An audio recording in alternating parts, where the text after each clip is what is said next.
Felipe Irarrázaval, fiscal nacional económico. Mira, esta es una discusión que yo creo que en Chile no se ha tenido en forma profunda. Yo creo que esta cuestión es una distinción que es doctrinaria. Y lo otro es hasta qué punto existen defensas respecto a los carteles, como por ejemplo la eficiencia, ¿no? Y podría ser una distinción de carteles buenos y carteles malos, ¿no? En el caso chileno, la norma establece un requisito y ese requisito se ha interpretado que está conectado con este problema, con el problema de la evidencia y qué requisitos se requiere para el tipo.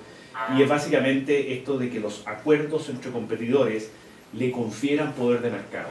O sea, que el acuerdo, que existe una conexión entre el acuerdo anticompetitivo, el cartel, que ese acuerdo sea sobre alguna variable sensible de competencia, que es básicamente precio y cantidad, y que ese acuerdo le confiera poder de mercado. Ahora, frente a eso ha habido un desarrollo muy interesante jurisprudencial de qué significa que le confiera poder de mercado, pero insisto, no está conectado eso porque yo creo que esta distinción de per se y rule of reason no está en la tradición continental jurídica, sino que más bien es una cuestión anglosajona, ¿no? Y doctrinaria y jurisprudencial. Es posible que, por lo menos en el caso de Chile y en el caso de los demás países también, que un cartel que no es exitoso no sea sancionado. No, porque existe otra normativa que habla del tiendaná, que es muy antigua. Entonces, uno puede tener una hipótesis de cartel que produjo efectos versus otra hipótesis de cartel que no produjo efectos, pero que existe una suerte de consentimiento respecto al acuerdo. Porque eso sí que no basta con que alguien tenga el sueño de poder cartelizarse, digamos, ¿no? Eso no basta, sino que tiene que haber una cierta formación del consentimiento en relación con ese competidor, ¿no? Pero una vez que eso efectivamente ocurre, podría un cartel ser, entre comillas, una tentativa de cartel, ¿no? Pero de nuevo, tiene que haber un acuerdo que no produjo efecto y que tendría o debiera tener una sanción. Las disposiciones de competencia señalan qué es legal y qué es ilegal. Y lo que es legal y lo que es ilegal no solamente tiene como efecto sanciones. Esa es como lo más farandulero, lo más impresionante, porque son sanciones de millones de dólares, etc. Pero pueden generarse otros efectos. Una persona que tiene un cartel puede estarle causando daños a los consumidores, puede estarle causando daños al Estado, puede estarle causando daños a otros competidores, y eso legitima que existan acciones privadas, acciones de grupo, acciones populares. En las normas colombianas, el tema de los objetivos y si la infracción a una norma de carteles está infringiendo esos objetivos más largos, eficiencia económica, que las empresas puedan entrar a los mercados, que exista variedad de productos, lo debe tener en cuenta la superintendencia para efectos de decidir qué casos investiga y qué casos no investiga. Entonces, la superintendencia puede ver un caso y decir, no, a mí me parece que este caso es insignificante, porque no obstante ser un acuerdo de precios, ¿no? Me parece que es un acuerdo de precios de panaderos de Lanús, y la medida en que es un acuerdo de precios de los panaderos de Lanús, no, puede ser ilegal, pero yo no lo voy a investigar. Pero se aplica algo así como una regla de minimis. Claro. Aplicaría una regla de minimis, pero es una regla de minimis, ¿no? Y la norma específicamente dice sin que afecte la licitud del comportamiento. ¿Por qué es relevante señalar sin que afecte la licitud del comportamiento? Porque ahí lo que está diciendo el legislador, no lo está diciendo el superintendente, lo está diciendo el legislador, es usted administre bien sus recursos. Pero si resultara que es que yo efectivamente vivo en Lanús, ¿no? Y sistemáticamente fui a comprar el pan, ¿no? Y todos los días me estuvieron robando 25 centavos de dólar, yo podría iniciar una acción de clase, reunir a todos los habitantes de Lanús durante 3 generaciones y decir que me devuelvan mis 456 dólares.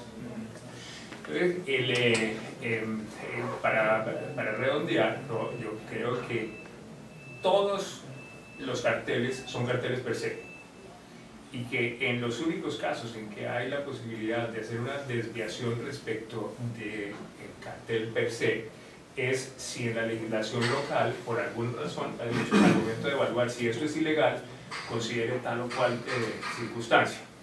Lo que me parece terriblemente peligroso y perjudicial es lo que están haciendo en muchas de nuestras jurisdicciones, y es que cogen absolutamente descontextualizados decisiones que se han tomado en el 9º circuito de Nueva York, ¿no? Y volviendo a nuestro código, ¿no? El código tiene la doctrina foránea es como el criterio número 75 de interpretación, ¿no? Lo traen, ¿no? Y dicen, no obstante lo que dice la ley colombiana, ¿no? A mí me parece que el juez Smith debe ser, ¿no? Tiene razón, y por lo tanto, ¿no? Me parece que los carteles, hay carteles que son intramarca y carteles que son intermarca, y yo voy a resolver, ¿no? Por mí y ante mí, ¿no? Que estos carteles, ¿no? Les voy a aplicar una forma de la regla de la razón, ¿no? Yo creo que eso es absolutamente perjudicial, absolutamente antidemocrático, que tiene un mensaje de inestabilidad para los empresarios muy complejo, muy complejo. Qué pena que me estoy extendiendo, pero un juez en los Estados Unidos no puede resolver el día de la mañana. La regla de la razón no es una tochada como han pensado nuestros autoridades, que es que hago un balance entre lo positivo y lo negativo, y si lo positivo es más que lo negativo, entonces eso es permitido. Eso no es. Un juez en los Estados Unidos tiene que cumplir un enjambre de parámetros, requisitos y regulaciones para poderse apartar una coma de lo que era el presidente, de lo que es la ley escrita, ¿no? Y eso obviamente no le aplica a nuestros superintendentes o a nuestros jueces, pero esa maña que están cogiendo de citar el libro blanco de la Comunidad Europea o lo que ha ocurrido en los casos norteamericanos como si fuera una fuente de derecho, me parece inconstitucional, ilegal y terriblemente peligroso. Una de las funciones muy importantes de una autoridad de competencia es ser consistente, para que lo importante de los casos es que los abogados podamos recibir consulta, etc. Y decir, mire, ¿no? De acuerdo con la forma como se ha venido resolviendo los casos y de acuerdo con la ley, yo le puedo decir que eso sí se puede hacer, eso no se puede hacer. Y esta manera folclórica de interpretar lo que sería la regla de la razón, ¿no? Genera una incertidumbre que yo creo que para el desarrollo de las empresas es muy peligroso. No, que muy interesante. Yo he visto verdaderos viajeros, digamos, en libre competencia. Incluso inventan un Frankenstein, digamos, porque inventan algo que no existe en ningún país. Entonces, la mano es de Estados Unidos, la cabeza es de Europa, de Australia las piernas, digamos, y lo presentan como si caminara, digamos, cuando es un Frankenstein. Pero sí tengo todo, es muy interesante esta disputa entre el common law y el derecho continental en materia de antitrust, porque el derecho antitrust es esencialmente un producto del sistema common law, y yo creo que también es un producto del capitalismo, de un capitalismo de corte anglosajón. Y hay dos cuestiones que, siguiendo y estando en sintonía con lo que dices tú, pero primero es que es cierto que las leyes son muy amplias en el antitrust y tienen que ser así, ¿no? Por eso no está la ilusión en contraste con el mundo tributario. Entonces hay un tipo de legado. Entonces democráticamente los jueces se les ha dado un mandato que es muy amplio y que tienen que efectivamente ir completando, y yo estoy de acuerdo, a través de la interpretación, no que inventen cosas, pero a través de la interpretación. Pero en ese proceso yo creo en libre competencia, en contraste con otras normativas, de que hace que la jurisprudencia sea una fuente primaria. Yo sé que no es, yo sé que eso es sociológicamente así en la práctica. El problema es que tienes que obligar a los jueces a vincularse con los precedentes, y tienen que dar buenas razones de por qué están cambiando los precedentes anteriores, si es que están haciéndolo. Y esa cultura no se puede importar el caso a caso dentro de un contexto común. Y eso sí que estoy de acuerdo, de que ahí son incongruentes, digamos, y eso mina lo que es más importante que el tema de la seguridad. Y lo otro, el comentario que tú hiciste, lo más importante del derecho, la llave del derecho, son los artículos de interpretación.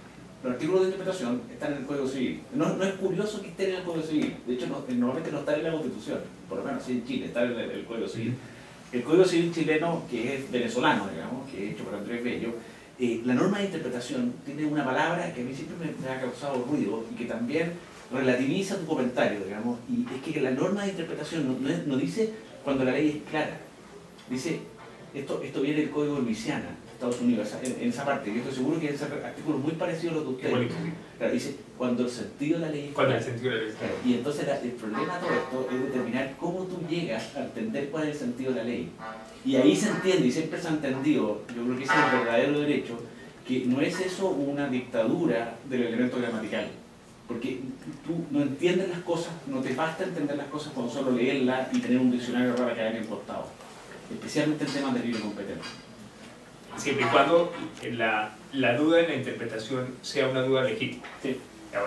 Entonces, ese es el rectángulo de la ley. Tienes que cumplir ese rectángulo, tiene que surgir dentro un problema de interpretación, pero tienes que reconocerme que la ley de libre competencia, no conozco la colombiana, pero la chilena, es un tipo de legado amplio. Es tan tipo de legado amplio que cuando se discutió en el caso chileno, la Corte Suprema reconoció eso en un informe que le hizo el Congreso. Reconoció y dijo, mira, yo entiendo que esta normativa le da muchas atribuciones a los jueces y yo entiendo que eso se hace de adrede para evitar la letra chica, el black letter, digamos, la salida leguleya, digamos, y es por eso que no hay ilusión en libre competencia. Lo voy a interrumpir, perdón, porque si no, no dejamos. Es que este es el tema más importante. El contexto de las cláusulas, el contexto de las cláusulas generales, el tema de abusos de posición dominante, ¿no? Y en la mitad el tema de carteles. Y en el tema de carteles, cuando la norma dice no, es contrario a esa es la norma colombiana, ¿no? La norma colombiana dice no, es un acuerdo contra la libre competencia, ¿no? El que tenga por objeto o como efecto fijar directa o indirectamente los precios. Eso dice la norma. Si uno puede coger, ¿no?, de ahí y aplicando el Código Civil decir, entonces voy a decidir que hay unos que son intramarca y otros que son intramarca. Y a unos les voy a aplicar la regla de la razón y a otros les voy a aplicar la norma per se. Ese es el típico caso que yo digo, no, esto no tiene asidero. O sea, no tiene forma en que uno, aplicando una norma de interpretación, pueda hacer esa distinción. Si esa discusión fuera una discusión válida desde el punto de vista económico, de razonabilidad, esa discusión de esa norma hay que darla en el Congreso. No hay que darla caso por caso porque no tiene el espacio. Hay otras en donde yo sí entendería, ¿no?, que uno dice, no, ahí la norma de interpretación permite la razonabilidad, etc. Pero en el caso de carteles, que era la pregunta, ¿no?, por lo menos en la manera tratadas las colombianas, en las que aparecen ahí, yo veo que el espacio es bien limitado. Es mejor tener una norma con un wording mucho más abierto, teniendo en cuenta justamente las características que tiene el derecho de competencia, o es mejor comenzar a caer en productos mucho más específicos, como por ejemplo parecería que en el Perú estamos intentando llevar hacia ese camino, ¿no? Debe ser muy amplio, por la naturaleza propia de la norma. Porque si el momento que empiezas a ser muy reduccionista, yo creo que esa norma no funciona. Por la amplitud del mercado y por las diferentes formas en cómo el mercado se va a comportar. Ahora, coincido plenamente con lo que dice Emilio en el sentido de que ¿qué tiene que hacer la autoridad? La autoridad, por lo menos en nuestros países, tiene que, inclusive yo voy a ser un poco más estricto, no tiene que interpretar la norma. Por lo menos en mi país los jueces no interpretan la norma, ni peor las autoridades administrativas tienen que aplicar la norma.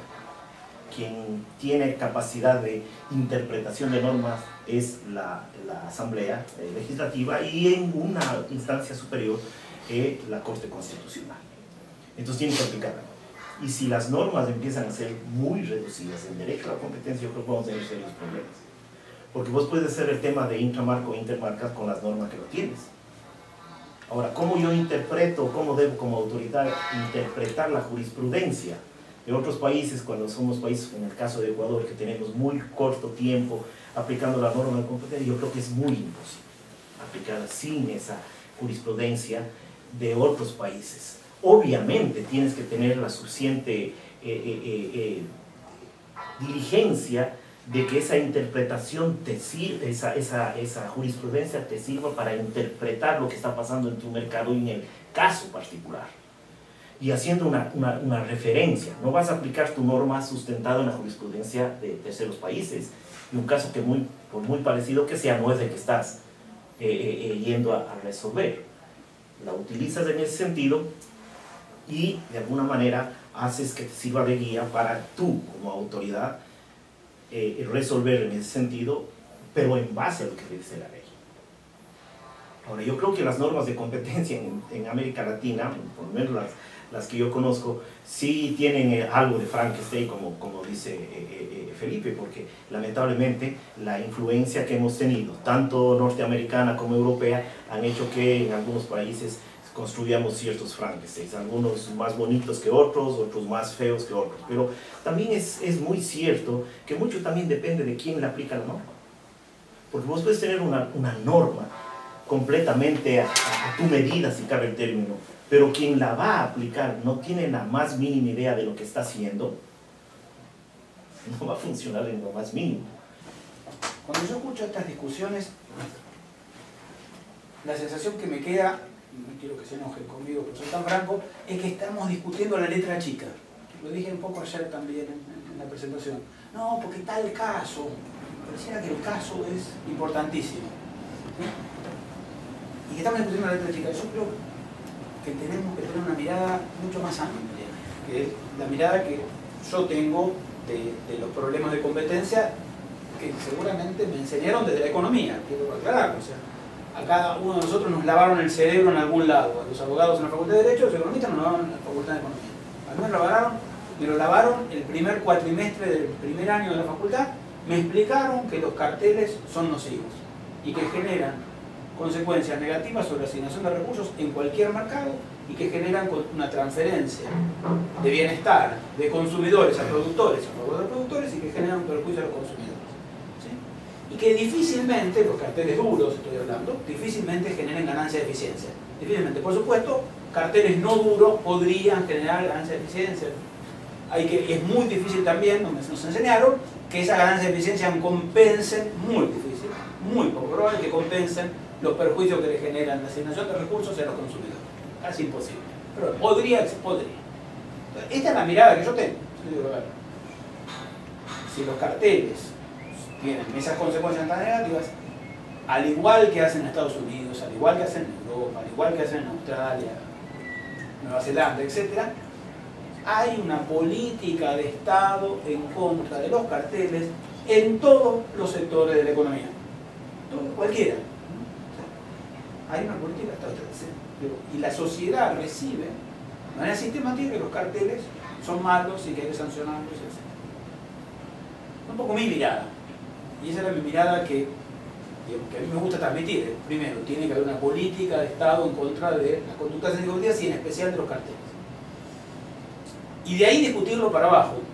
A veces tengo la sensación de que en todas estas discusiones empezamos al revés. Agarramos un caso y decimos, no, porque en este caso, y toda una forma del caso. A ver, ¿qué es importante? El caso de los panaderos de Lanús. O sea, ¿es relevante? No, es absolutamente relevante. Por eso lo traigo, es irrelevante. ¿Cuáles son relevantes? Bueno, si hay una política de Estado relevante, si hay, como en el caso de Argentina, 3 casos en un siglo, en el año 23, nos entramos en un siglo de defensa de la competencia de Argentina. 3 casos. Entonces, es importante qué dice la ley. Yo puedo contarles qué dice la ley argentina y ahora voy a hablar sobre eso. Es irrelevante qué dice la ley argentina si no hay una política de Estado en contra de las conductas anticompetitivas, empezar los carteles. Entonces, esta es un poco mi mirada. Me gusta empezar así. Hay una política de Estado. En Argentina no hay. En Latinoamérica en general no lo veo. Yo trabajo en toda Latinoamérica. No me presenté. Pero puedo empezar a esto que creo yo que se necesita, siendo muy práctico. Estoy hablando de la política pública. Imaginemos que somos ministros de Economía, no jueces, sino ministros de Economía, que es el lado donde yo me pongo. ¿Qué necesitaría yo si fuera ministro de Economía en un país que quiero que la política de competencia sea una política pública? Que los carteles sean sancionados per se, desde la practicidad, que sean sancionados per se, y agrego yo, bueno, por supuesto que tengan multas altas, y que haya sanciones penales. Porque las sanciones penales han mostrado ser en muchos países un gran disuasivo del comportamiento de los carteles. Y hay algunos países que, por ejemplo Brasil, que cambiaron su legislación recientemente para reincorporar las sanciones penales. O sea, muchos, en sus orígenes, sobre todo en Estados Unidos, había sanciones penales para los carteles. en muchos lugares se despenalizaron, se sacaron las sanciones penales y ahora la experiencia muestra que muchos países están tratando de volver a las sanciones penales. Chile también, ¿verdad? Bueno, Ignacio de León, soy especialista de innovación del Banco Interamericano de Desarrollo y fui hace algunos años ya superintendente de competencia en Venezuela. No sé si en esa época había competencia o no, pero sin duda había Venezuela. Ahora,